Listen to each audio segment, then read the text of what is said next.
నమస్తే. Welcome to our channel. ప్రస్తుతం మనతో సీనియర్ జర్నలిస్ట్ దాము బాలాజీ గారు ఉన్నారు. వారితో మాట్లాడు. సార్ నమస్తే సార్. నమస్తే. తిరుపతి లడ్డీలో కల్తీ జరిగింది అనేది సిట్ నివేదిక నిజమే అని తేల్చింది అనేది న్యూస్ వస్తుంది సార్. నిజంగానే సిట్ నివేదికలో అది నిజమనే తేలిందా?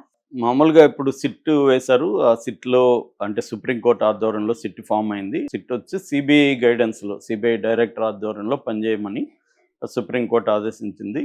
ఇందులో సిబిఐ నుంచి ఇద్దరు ఆఫీసర్లు ఉంటారు. వీరేష్ ప్రభు అండ్ మురళీ రాంబా వీళ్ళిద్దరు ఉంటారు. అట్లాగే స్టేట్ పోలీస్ డిపార్ట్మెంట్ నుంచి IG Sarvashree Tripathi and DIG Gopinath Jetti వీళ్ళిద్దరూ దాంట్లో ఉన్నారు. వీళ్ళిద్దరితో పాటు ఎఫ్ఎస్ఎస్ఏఐ అంటే ఫుడ్ సేఫ్టీ అథారిటీకి సంబంధించిన సత్యేన్ కుమార్ ఈ 5 మందితో సిట్ ఫామ్ అయింది. 5 మంది ఆల్రెడీ తిరుపతిలో మకాం పెట్టారు. తిరుపతిలో వీళ్ళకి ఒక గెస్ట్ హౌస్ కూడా ఇచ్చారు. లోకల్గా వీళ్ళు ఒక 30 మంది పోలీస్ ఆఫీసర్లను కూడా పెట్టుకున్నారు. ఎందుకంటే విచారణకి 5 మంది సరిపోరు కాబట్టి 30 మందిలో డిఎస్పీలు ఉన్నారు, సిఐలు ఉన్నారు, ఎస్ఐలు, కానిస్టేబుల్ అందరు కలిసి ఒక 30 మందిని కేటాయించారు. సో వీళ్ళు విచారణ మొదలుపెట్టారు. ఇది రెండో దఫా నివేదిక ఇచ్చిన అంటే ఎప్పటికప్పుడు సిబిఐ డైరెక్టర్కి నివేదిక సబ్మిట్ చేయాలి. అలాగా ఇప్పుడు మొన్న ఒక 2 వారాల క్రితం ఒక నివేదిక సబ్మిట్ చేశారు. ఇప్పుడు మళ్ళీ ఒక నివేదిక నిన్న సబ్మిట్ చేశారు. అంటే ఎప్పటికప్పుడు అప్పుడు వరకు ఏం జరుగుతుందో సిబిఐ డైరెక్టర్కి చెబితే ఆయన ఈ విచారణ సరైన పద్ధతిలో వెళ్తుందా, ఇంకేమన్నా పడాలా, లేకపోతే ఎక్కడైనా డార్క్ ఏరియాస్ ఉన్నాయా, బ్లైండ్ స్పాట్స్ ఎక్కడైనా ఉన్నాయా, ఇవన్నీ గైడ్ చేయడానికి కోసం వీళ్ళు ఎప్పటికప్పుడు వీడియో కాన్ఫరెన్స్లో సిబిఐ డైరెక్టర్కి మొత్తం సబ్మిట్ చేయాల్సి ఉంటుంది. అది నిన్న చేశారు. అయితే దీని మీద చాలామంది అంటే లీక్ అవుతాయి కదా ఇట్లాంటివి. ఇప్పుడు పోలీసులు చాలామంది ఉంటారు కాబట్టి మీడియాకి లీక్ చేస్తారు కదా. అలాగా ఒక లీక్ అయిన వార్త ఏమొస్తుందంటే కల్తీ నిజమే అని ఇప్పటి వరకు తేలిపోయింది ఆల్రెడీ. దాన్ని ఎస్టాబ్లిష్ చేయడానికి మాత్రమే ఇంకా టైం తీసుకుంటున్నారు. కల్తీ మాత్రం వాస్తవమే ఇప్పటికే సిబిఐ ఈ సిట్టులో తేలింది అనేది ఒక వార్త బయటకు వచ్చింది. అది నిజమా కాదో మనకు తెలియదు కానీ మీడియాలో మాత్రం ఇలాంటి వచ్చింది. అంటే ఇప్పటివరకు వీళ్ళు ఏమేమి చేస్తారంటే ఇప్పటివరకు ఏంటంటే వీళ్ళు ఈ నెయ్యిని సప్లై చేసిన ఏఆర్ డైరీ దిండిగల్ ఉంటుంది చెన్నైలో. ఆ ఏఆర్ డైరీ దగ్గరికి వెళ్ళారు. ఏఆర్ డైరీలో అసలు వాళ్ళకి ఉన్న కెపాసిటీ ఏంటి, వాళ్ళకి అర్హత ఉందా, ఎందుకంటే టెండర్ ద్వారా వాళ్ళు వచ్చారు. జగన్ గవర్నమెంట్లో టెండర్ ద్వారా వాళ్ళు వచ్చారు. సో టెండర్ ద్వారా వచ్చినప్పుడు టెండర్లో ఉన్న కండిషన్స్ని ఫుల్ఫిల్ చేసే వ్యవహారాలు ఉన్నాయా, అంటే మంచి చిల్లింగ్ సెంటర్ ఉందా, క్వాలిటీ కంట్రోల్ ఉందా, వాళ్ళు పాలను ఎక్కడి నుంచి కలెక్ట్ చేస్తున్నారు, సబ్బు కాంట్రాక్ట్లు వాళ్ళు ఎవరికి ఇచ్చారు, అంటే ఫర్ ఎగ్జాంపుల్ తిరుపతి జిల్లాలో ఉండే వైష్ణవి డైరీకి వాళ్ళు ఇచ్చినట్టుగా తెలిసిందనమాట.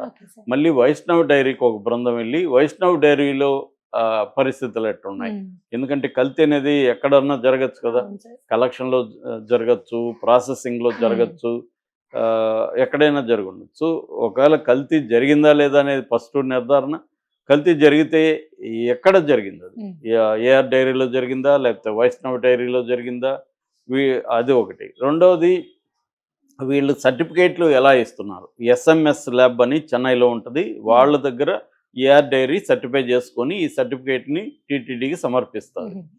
సో కాబట్టి ఇప్పుడు వాళ్ళు ఆ టెస్ట్ చేసే సామర్థ్యం ఆ ల్యాబ్కు ఉందా లేదా, అట్లాగే అక్కడ ఉన్న టెస్ట్ చేసే వ్యక్తులు ఎవరైతే ఉంటారో వాళ్ళకి సామర్థ్యం ఉందా లేదా, క్వాలిఫికేషన్ ఉందా లేదా, ఇవన్నీ పరిశీలించడం అనేది ఇప్పటివరకు చేశారు. అట్లాగే తిరుమలకు సంబంధించి ఈ ట్రాన్స్పోర్ట్ ప్రాసెస్ ఏంటి, ఈ వెహికల్స్ ఎక్కడెక్కడ ఉన్నాయి, ఎక్కడెక్కడ ఆగుతున్నాయి, ఎక్కడి నుంచి, ఎందుకంటే మధ్యలో సర్టిఫికేట్ తీసుకున్నాక మధ్యలో మార్చచ్చు కాబట్టి ఆ డ్రైవర్లని అదుపులోకి, ఎందుకంటే సీసీటీవీ ఫుటేజ్ అంతా కలెక్ట్ చేశారు. ఎక్కడెక్కడ చెక్ పోస్ట్లో ఉన్న సీసీటీవీ ఫుటేజ్, అంటే ఏ టైంకి వెహికల్ వెళ్ళింది, మళ్ళీ ఏ టైంకి వస్తుంది, ఎట్నుంచి ఎక్కడికి వెళ్తుంది, ఇవన్నీ వాళ్ళు మొత్తం చెక్ చేసి దానికి అనుగుణంగా డ్రైవర్లతో మాట్లాడి డ్రైవర్లు విడివిడిగా వాళ్ళని విచారించి ఒక డ్రైవర్ ఇంకో డ్రైవర్ ఏమేమి చెప్తున్నాడు ఇవన్నీ క్రాస్ చెక్ చేసి ఇవన్నీ చూస్తున్నారు.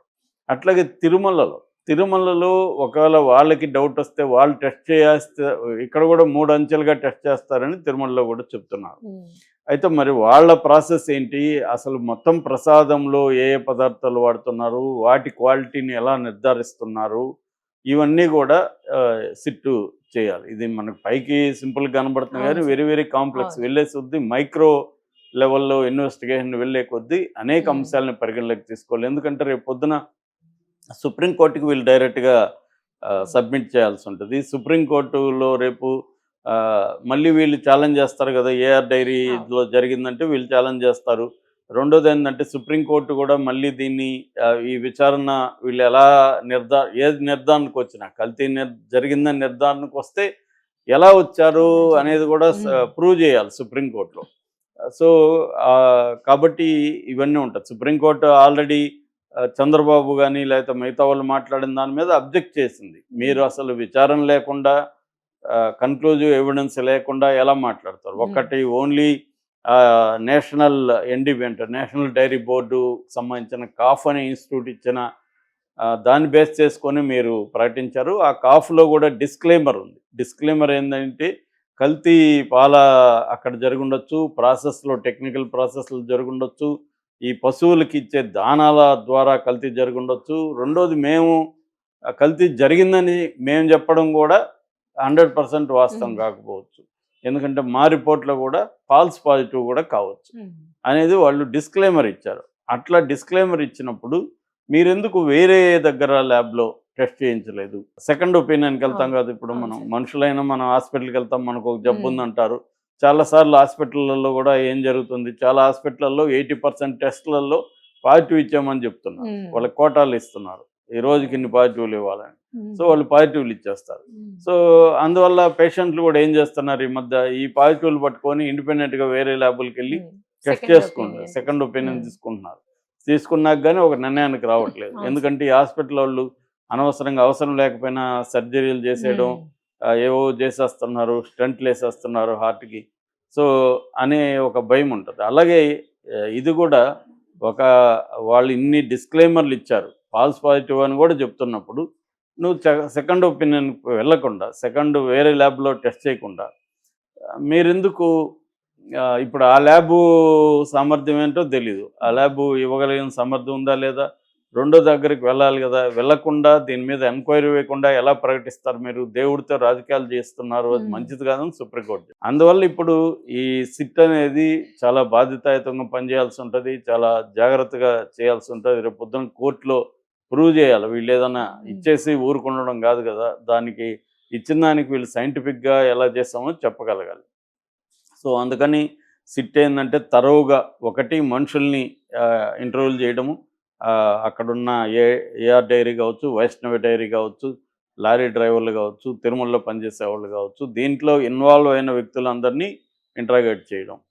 రెండవది వాళ్ళకున్న ఆయా వ్యక్తులకున్న సామర్థ్యాలను అంటే ల్యాబ్ రిపోర్ట్‌లో ఇచ్చేవాళ్ళు కావచ్చు, క్వాలిటీ కంట్రోలోళ్ళు కావచ్చు, చిల్లింగ్ సెంటర్‌ల పరిస్థితి కావచ్చు. ఈ వ్యక్తుల సామర్థ్యాల్ని, వాళ్ళ సర్టిఫికేట్‌లని పరిశీలించడం అనేది రెండవది. మూడవది ఎక్విప్‌మెంట్. ఎక్కడికక్కడ కలెక్షన్ చిల్లింగ్ సెంటర్‌లలో కరెక్ట్‌గా ఉన్నాయా లేదా? ఎక్విప్‌మెంట్ అంతా హ్మ్. కూడా పరిశీలించడం.